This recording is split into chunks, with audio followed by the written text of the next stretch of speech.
Kung sa ilang paaralan kulang ang mga classroom sa Cebu City, may mga klaseng ginagawa sa school building na may malalaki namang bitak.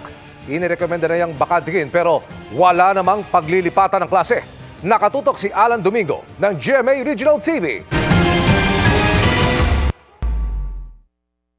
Nitong Marso, inirekomenda na ng Cebu City Disaster Risk Reduction and Management Office na bakantihin ang Buhisan Elementary School.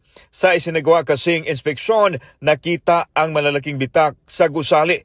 Bitak-bitak na rin ang lupang kinatatayuan ng paaralan. Dahil walang malilipatan, nagpatupad ng blended at modular learning ang nasabing paaralan.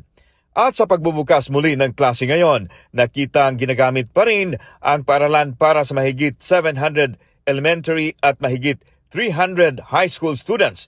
Ayon sa principal, gustuhin man nilang lumipat, wala silang malilipatan. Nga mo kasabutan dito kung mag-uwan og kusog muna nga mo shift mo into MDL, particularly kanang modular. Nag-alala ang DepEd Regional Office sa kondisyon ng mga mag-aral at guro. Kaya makikipag-ugnayan ang tanggapan sa Cebu City Hall para mahanapan ng agarang solusyon ang problema. I want also to see with myself with the mayor, with the barangay captain and the school header.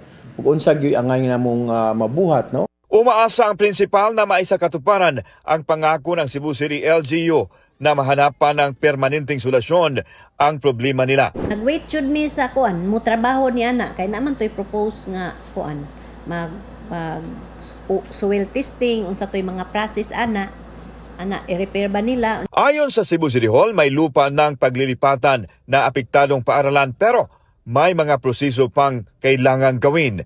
Kaya magsasagawa muna ng soil testing ngayong linggo at saka gagawin ang retrofitting. Naghimo na sad og puwi sa construction unya pohon diya sa Buhisan.